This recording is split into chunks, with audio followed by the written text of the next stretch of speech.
Le agradezco a Juan Becerra Acosta, conductor de Informe Capital en Capital 21, para hablar de esta prensa, de este periodismo que lleva al presidente Andrés Manuel López Obrador a ser insistente, y creo que es importante que lo insista el presidente para definir si se trata de mercenarios desde los medios de comunicación, si hay un periodismo sicario o de inferencias, de suposiciones. Querido Juan, te saludo con mucho gusto. ¿Cómo estás? Buenas tardes. Qué gusto, muy contento de saludarte, Vicente. Muchas gracias por la invitación. Un abrazo a ti y a todo tu auditorio. Pues aquí viendo este asunto, esta guerra de narrativas, ¿no? Terrorismo de narrativas, más bien diría yo, man. ¿Cómo ves? Hay por fin un quiebre entre el periodismo, le voy a poner comillas, mercenario, el periodismo que se ha prostituido por chayote, por lo que tú quieras, y el periodismo que busca más transparencia, más honestidad, que busca la verdad. Ya hay un quiebre, finalmente, ya es evidente en la mañanera, ya es evidente que para las audiencias también es importante lo que no les dan en los grandes medios de comunicación. ¿Tú cómo ves esto, Juan? Mira, yo lo veo como ha dicho el presidente ahí, hay unos que se están quitando las máscaras, pero hay otros que no. Hay otros que utilizan la máscara del periodismo cuando realmente son otras cosas.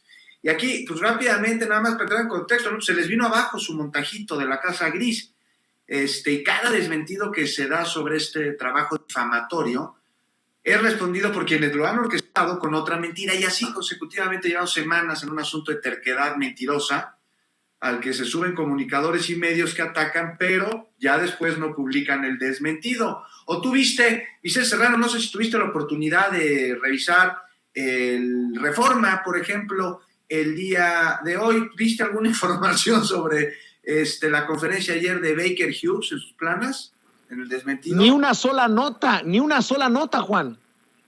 Nada, ¿no? Pero en lugar de eso insisten hasta llegar al absurdo de intentar descalificar además a un despacho de abogados independiente especializado en investigaciones corporativas, en cumplimientos normativos, certificado. Bueno, exigen que la investigación que no venga de ellos, porque Baker Hughes les pagó. Entonces, pues como ellos están acostumbrados a hacer montajes, creen que todo el mundo pues también lo hace. Entonces ahora quieren una investigación, no sé, que provenga de dónde, de la misma Casa Blanca. En fin, mira, esto y ante la contundencia de los intereses claros que son muy ajenos a la labor de informar con veracidad, surge una necesidad, Vicente, que es de otra investigación y que es la de transparentar los vínculos entre medios como Latinus o Mexicanos contra la Corrupción y grupos políticos y poderes fácticos. A ver, ¿quién le paga a Loret? ¿Quién financia a Latinus? ¿Quién le paga a Mexicanos contra la Corrupción? ¿Y por qué, ya que estamos hablando de ello, se disfraza una organización política que tiene todo el derecho de serlo, de institución periodística? Eso sí ya no es verdad. Y el asunto, Vicente, de la Casa Gris, pues cuenta con evidencia, y evidencia de peso, que ha intentado ser desmentida infructuosamente. Evidencia de un mal llamado periodismo, que no es otra cosa que propaganda disfrazada. Ahí está. Ahora, porque el periodismo tiene como elemento indispensable la verdad, lo que me preguntabas al principio, ¿no? Sobre esta guerra de narrativas. Y por eso cuando haces periodismo hay un rigor a la hora de llevar a cabo investigaciones. Investigaciones en las que tienes que corroborar una y otra y otra y otra y otra vez, 2 y 3 fuentes, o las que sean necesarias hasta que la información sea refutable. Y cuando eso no sucede, y la información y su manejo es con tintes políticos o económicos, bueno, pues ya de lo que estamos hablando aquí es de mercenarismo mediático, que es algo muy peligroso para la sociedad. Es periodismo de suposición, que por un lado tergiversa y miente en una guerra mediática que te digo que es terrorismo de narrativas y cuya única intención aquí es la de hacer daño. Y ahí los vemos, ¿no? Con absoluto cinismo, ahora llamándose hasta víctimas, ¿no? Cuando sus especulaciones son desmentidas, de censura, acusan. Vicente, censura, una palabra muy fuerte que está muy de moda, ¿no? La están utilizando para todos lados. Así es. Bueno, hasta Denise Dresser sale a decirse víctima del presidente, de difamación, de calumnias, cuando ella con una deshonestidad intelectual, solo por mencionar este ejemplo, habló de un golpe de Estado del presidente, con aquel acuerdo que se publicó en el diario oficial de la Federación para blindar las obras emblemáticas de la Cuarta Transformación, seguramente te acuerdas, o la misma Denise Dresser, que ha confundido, fíjense cómo son las cosas, al finado Ruiz Esparza con Richard Gere, que fue el que visitó al presidente Andrés Manuel López Obrador en Palacio Nacional, y han sido una tras otra, y de los otros personajes pues igual, López Dóriga, Loret, en fin. Es aquí como un déficit en la intelectualidad, porque me acuerdo que antes teníamos, no sé, a Fernando Benítez, a Octavio Paz, a Monsiváis, a Elena Garro, a Leonora Carrington. Esos eran intelectuales. Los de ahora no saben lo que significa ni siquiera la palabra censura. Ojalá y nos estén viendo algunos, y si no, que se los hagan llegar. Censura es el impedimento a la publicación. No nos vamos a ver exquisitos. Es eso. Y aquí hay que tener claro que la censura está muy lejos en el pasado, cuando sí existió. Y ellos son testigos, Vicente. Déjame recordar aquí que, por ejemplo, el papel con el que se imprimían los periódicos estaba en manos de un monopolio que se llamaba PIPSA, que era productora e importadora de papel. Y PIPSA dependía de la Secretaría de Gobernación. Y cuando un periódico se le salía del huacal al gobierno, pues nada más no le mandaban el camión con los rollos y a ver en qué imprimían. O sea, el gobierno desde las más altas cúpulas mandaba a matar periodistas o los exiliaba.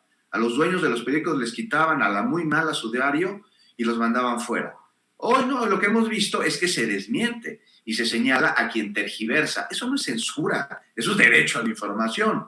Y no se vale que pasquines con patas y narices de payaso quieran meterse en la misma canasta de los periodistas a quienes sí censuraron. Es una infamia esto. Mira, por mencionar algunos, vamos a recordarlos para que veamos la gran diferencia.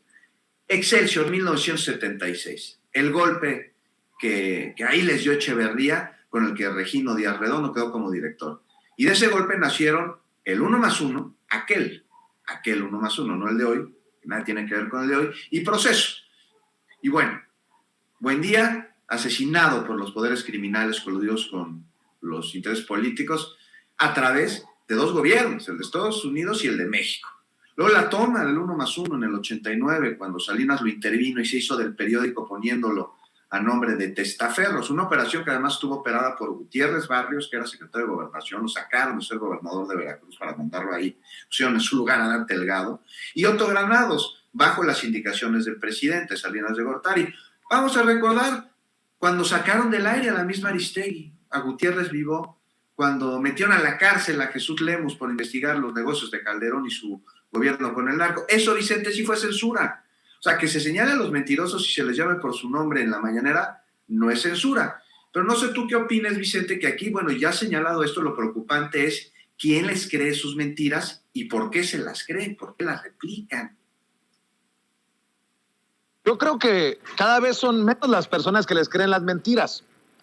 El problema es que cada vez, creo yo, hay más empresarios dispuestos a pagar para que sigan diciendo esas mentiras. No sé si me explique, pero también muy interesante, y en la mesa de diálogo anterior lo ponía sobre la mesa, Juan, qué importante que tengan acceso medios independientes. Podemos debatir si no hacemos las cosas como el periodismo verdadero lo dicta, podemos debatir si cometemos excesos o no, si somos estridentes o no cumplimos con normas, qué sé yo.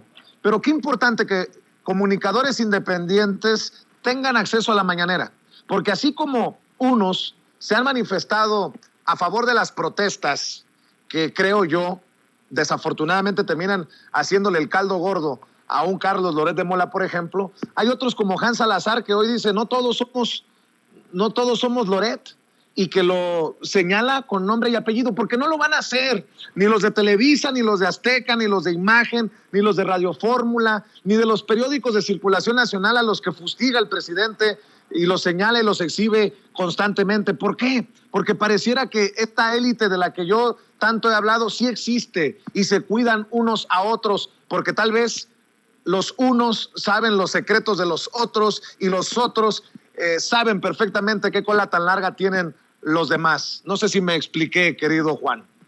Clarísimo, clarísimo, Vicente, y además comparten intereses en común, y si en algún momento hubo antagonismo entre estos entes, hoy este antagonismo queda atrás porque el enemigo de mi enemigo es mi amigo, y bajo ese criterio se mueven. Ahora, ¿quién le cree a las mentiras? ¿Quién le cree a Loret? ¿Quién le cree, por ejemplo, a Penilei, ¿no? Después de que pues ya son varias las que a ambos se les han desmentido, desde la supuesta poca eficacia de la vacuna CanSino hasta ahora con la Casa Gris, y en el caso del Pasquín con Patas de Loret, pues pasando por montajes que incluso, Vicente, tienen detenido a Israel Vallarta como consecuencia suya después de ya demasiados años sin sentencia.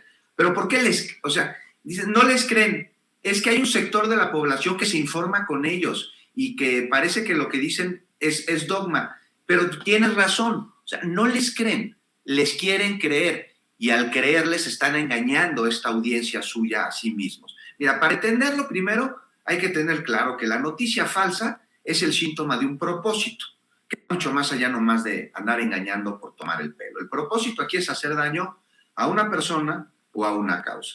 Y mientras más creíble, pues más letal es, y por ello se construye una operación muy sofisticada para intentar lograr darle credibilidad a un hecho, por más inverosímil que éste pueda ser.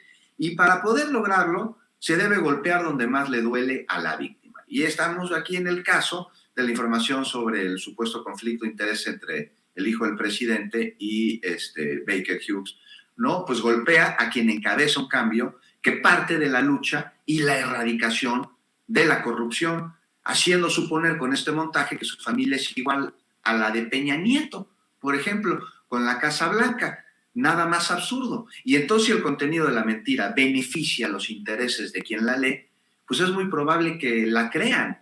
Y más si la persona que está recibiendo la información maliciosa no tiene conocimiento sobre la materia, la da por buena. Y es que, el otro día por ahí lo mencionaba, resulta hasta agradable leer noticias que consideramos que nos benefician, ¿no? Porque reafirman nuestras convicciones, por más absurdas que puedan llegar a ser. Y es más fácil estar rodeados de cosas que nos gusta creer a estar rodeados de verdades que no queremos escuchar. Yo si, por ejemplo, veo por ahí, ponía este ejemplo por ahí, si veo una nota que dice, Felipe Calderón habla con las autoridades, se entrega, reconoce los vínculos de su gobierno con el narco, está dispuesto a colaborar para llevar a cabo una investigación en donde se meta a la cárcel a todos, y además va a regresar todo lo que se robó. Pues de entrada yo voy a querer que sea cierto, y lo voy a creer, pero ahí viene la parte de responsabilidad de la audiencia, de tener el juicio crítico para saber cómo, con quién se informa, y por más que no nos gusten las noticias y que no tengan, si son buenas, que ver con grupos que no nos simpatizan, pues hay que tomarlas como lo que son, realidades. Y si nos están bombardeando con mentiras que se están desmintiendo, siguen insistiendo en que es verdad, siguen insistiendo en que hay conflicto de intereses porque así lo quieren creer. Entonces, estamos en un momento inédito para responder a como me presentaste hace ratito, Vicente, en la relación entre medios de comunicación y ciudadanía, porque por primera vez el poder político no viene acompañado de los poderes fácticos. Antes los poderes fácticos tenían al poder del gobierno, lo perdieron. Ahora siguen teniendo otros poderes, el poder económico, el poder de los medios de comunicación, pero el poder político ya no lo tienen. Esto es inédito. Y se abren unos debates buenísimos como el de transparentar los recursos de los periodistas, que a mí me parece muy adecuado porque así sabemos cuál es la mano que mece la línea. Así es, y tú eres muy propio, no lo vas a decir, yo sí lo voy a decir. Le hemos perdido los periodistas independientes el miedo a mandar a chingar a su madre, a los mercenarios y a los chayoteros, porque antes teníamos el temor que nos aplastaran desde esas cúpulas, desde esos grupos de vacas sagradas, y hoy la que manda es la audiencia, querido Juan. Y nada más para dejar claro que hay niveles y que no todos somos iguales. Hoy, aquí en la Cámara de Diputados, desde donde estoy transmitiendo, vinieron a hacer una defensa de la reforma eléctrica, la iniciativa del presidente Andrés Manuel López Obrador, Pedro Miguel, columnista de La Jornada, Rafael Barajas, el Fisgón, caricaturista, nuestra corresponsal Meme Yamel, estuvieron Genaro Villamil, pero estoy viendo lo que publica Leonel Godoy, el vicecoordinador de Morena en la Cámara de Diputados. Y dice, hoy en el Foro 23, confirma lo que vengo diciendo desde hace rato en el programa, Juan. Hoy en el Foro 23, Democracia y Pluralidad, no asistieron Zuckerman, Ana Paula Ordorica, Víctor Trujillo y 3 más comunicadores opositores a la reforma eléctrica. Fueron invitados. Iberdrola, Oxxo y X González no dan la cara. Y ahora tampoco sus periodistas. Pues es que no es la misma estar tirando veneno y escupiendo desde las redes sociales o desde sus estudios machuchones a venir a dar la cara y ser confrontado con la otra verdad que no es la que ellos promueven como narrativa desde sus trincheras, Juan. Pues dijo el Fisgón hace ratito que ya se rindieron, ¿no? Y ya se rindieron. Y sí, yo creo que ya se rindieron en ese sentido porque no están preparados. Se rindieron a ir al Parlamento abierto, a este Foro 23, porque pues no tienen argumentos. Podrán tener un discurso, pero eso no necesariamente significa que haya argumentos, porque el tener argumentos implícitamente conlleva que hay razonamientos. Podremos o no podremos estar de acuerdo con ellos, pero siempre van a responder a la verdad. Y además no están preparados en temas que estén relacionados con la industria eléctrica, porque lo único que traen es nado sincronizado, esta cantaleta de es un peligro para México porque la comisión se va a convertir en omnipoderosa más que el presidente y se va a desincentivar la industria privada y eso va a hacer que la luz sea más cara. ¿Más cara? Más cara es la luz a través de la reforma eléctrica de Peña Nieto. Y si no, los que viven aquí en México y nos están haciendo el favor de escucharnos, cotejen sus recibos de luz antes de la reforma de Peña Nieto y cómo están ahorita. Nos dijeron que iba a bajar. Hay que revisar nada más el saqueo que han hecho empresas privadas con nuestros recursos eléctricos, coludidas con gobernantes mexicanos que en su momento pusieron en charola de plata las condiciones para que esto así fuera. Entonces, pues a que no se van a presentar, pues tienen pánico de enfrentarse con grandes como Pedro Miguel, como Meme, como el Fisgón, como Genaro Villamil, pues los van a hacer pedazos porque precisamente carecen de argumentos. Entonces, pues decidieron no ir. Quien se levanta en la mesa o quien no se presenta, pues ya perdió. Y esto ha sido muy claro el día de hoy en este foro, pero también en todos los demás, porque se presentan quienes se oponen a la contrarreforma con el mismo argumento que se los rebaten y se analiza por parte de quienes sí están de acuerdo y quedan pues evidenciada su ignorancia o una ignorancia que ponen como máscara a intereses que les beneficiaran, porque además hablan de todos los mexicanos, ¿no? ¿Cuáles todos? Están hablando de las empresas privadas y de quienes están asociados con ellas. Entonces, pues qué bueno que se abrió este parlamento, qué bueno que se extendió. El debate es maravilloso, no en el sentido de cotejar ideas, porque por un lado no lo hay, sino precisamente de evidenciar quienes están en contra de la reforma, pues lo hacen sin argumentos que beneficien a la nación o a los ciudadanos, lo han aterrizado, ya no están los tecnicismos del despacho, en la generación. ¿Cómo nos va a afectar a nosotros, a los ciudadanos de a pie, el no cambiar esta reforma, el que no existiera una contrarreforma? Ahí lo explican claramente, ya no tienen argumentos para debatirlo, por eso no se presentaron. ¿A qué se presentaban? Los iban a arrastrar, Vicente. Así es, tienes toda la razón, Juan. Oye, Juan, pues cerremos invitando a la gente, a los noticiarios, a los espacios, a las redes sociales para que te sigan respaldando este trabajo crítico, independiente que realizas. Muchas gracias, Vicente, muy generoso. Pues ahí en la cuenta de Twitter te pone Juan Becerra Costa y ahí le voy a aparecer. Los invito a leer mi columna en La Jornada los domingos cada 15 días, hace 2 días salió la más reciente que habla sobre derechos que no deben de darse así por sentados y olvidarse porque se pueden perder. Y pues ahí los esperamos de lunes a viernes a las 9 de la noche, Azul, Alzaga y yo en Informe Capital, en Capital 21, Vicente. Muchas gracias. Pues te mando un abrazo, admirado Juan, y estamos al pendiente. Abrazo muy fuerte, querido y admirado Vicente, y abrazo a todo el auditorio. Muchas ganas por acompañarnos. Y sí, manden a chingar a su madre a los pasquines con patas y a los que se ponen narices de payaso y desinforman. Eso, ya lo dijiste tú, Juan. Se oyó sabroso. Te mando un abrazo y estamos al pendiente. Saludos, Azul, también. Vamos a la pausa comercial y regresamos para cerrar con más. Estás escuchando Sin Censura con Vicente Serrano. ¿Sabía usted que hay abogados que le explican sus opciones antes de que usted pague un centavo? Visite las oficinas de Asociados de México, donde bajo la asesoría de la abogada Lourdes Monteagudo se evaluarán sus inquietudes y se determinará de la manera más rápida y económica de resolver sus asuntos migratorios, divorcios, todo tipo de accidentes, tráfico y otras inquietudes que le quitan el sueño. En español, en familia y completamente gratis. Llame para una cita al 773-847-6465 o visítelos en el 1837 al oeste de la Cermak Road en Chicago. Mamá, muchas gracias por el carro que tú y papá me ayudaron a comprar. Ya mero le va a tocar su primer servicio. De nada, hija. A tu papá y a mí nos interesa tu seguridad. Y hablando del servicio de tu carro, deberías de llevarlo a Tecnicentro Automotriz, en la calle 26. ¿A la 26?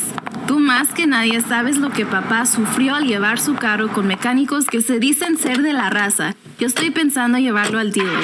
Mija, ¿cómo crees que solucionó tu papá los problemas con los mecánicos? En ese taller siguen dándole mantenimiento a nuestros carros. Soy tu mamá y no te daría un mal consejo. Tienes razón, mamá. ¿Y dónde está Tecnicentro Automotriz o a dónde les llamo? Mira, ellos